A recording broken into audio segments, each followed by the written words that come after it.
Usually, when those humanitarian crises take place, they will come on TV and they will say, it is time for the international community to move in and help overcome that crisis.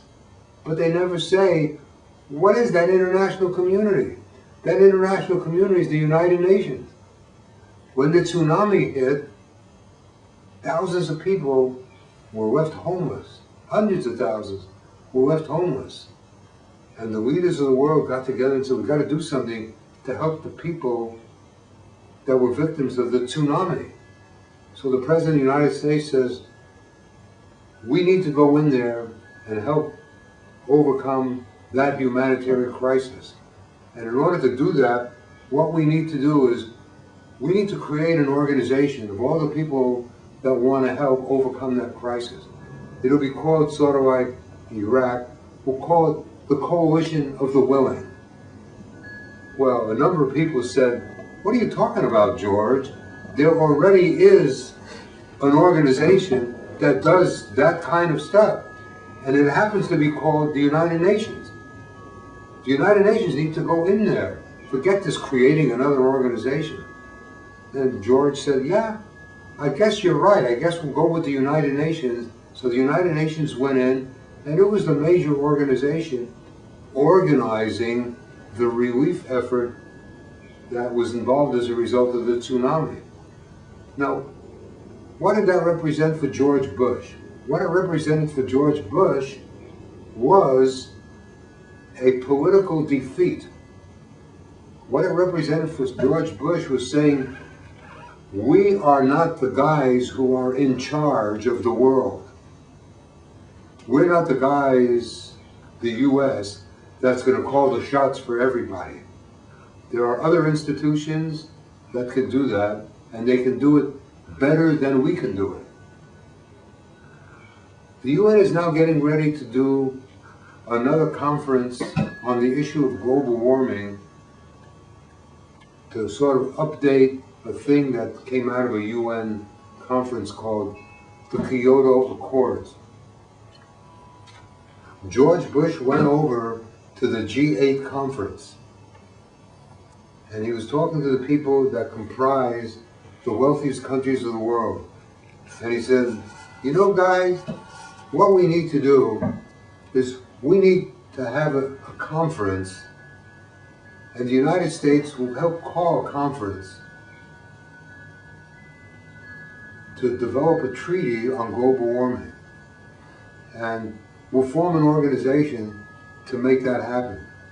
And all the other people at the G8 conference said, George, there already is an organization that does that kind of stuff, and it's called the United Nations.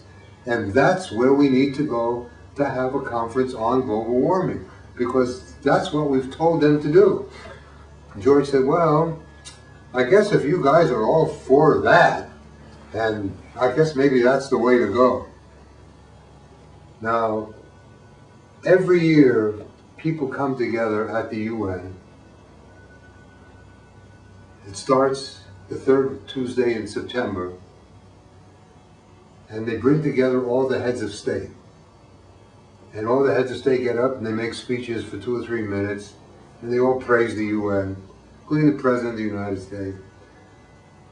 In order to prepare the agenda for that meeting, they have a committee of many, many countries that works together to sort of set an agenda. What issues will we talk about? Since we got all these countries together in the General Assembly. General Assembly meets for about 6 months every year in New York with an agenda talking about the issues and the problems facing the world. So this committee worked up an agenda, and of course, the top of the agenda was the issue of poverty and the issue of universal education, the issue of what kind of progress are we making on meeting the Millennium goals that we adopted. And that was going to be the top of the agenda. So George Bush sends in his ambassador by the name of John Bolton at that time, after they'd worked for months to this committee, John Bolton comes in and says, you know, guys, we got to change the agenda because America wants terrorism to be the most important part of the agenda. Well, everybody said, hey, George, John, we've been working on this for 6 months, and we believe that the most important thing on the agenda, the first thing on the agenda should be poverty, violence against women, universal education, the Millennium Goals. What are we doing to sort of make the world a better place? John Bolton and George Bush says, no, terrorism needs to be the main part of the agenda. Well, the world went into action.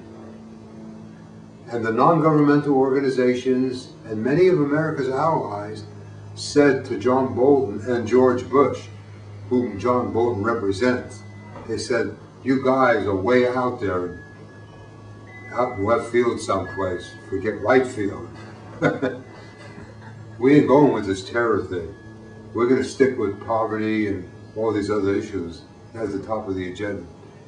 It was such an embarrassment for the United States that they would attempt to do that. That when George Bush came to the United Nations that September, that was last September, when he came to the United Nations, his speech, the first thing in his speech was, America supports 100% the Millennium Development Goals, and we think that's the most important part of the agenda. So you can change even the way a man like George Bush operates, because the reality is that even a man like that and an administration that he represents do not operate in a vacuum. They operate in a world where everybody today knows literally everything that's going on because of globalization of communications. So, cell phones, internet, computers, etc. You can't fool the people that much. So change can take place, and the problems that need to be overcome on the planet are literally in our hands. But we need to organize ourselves in order to make that happen.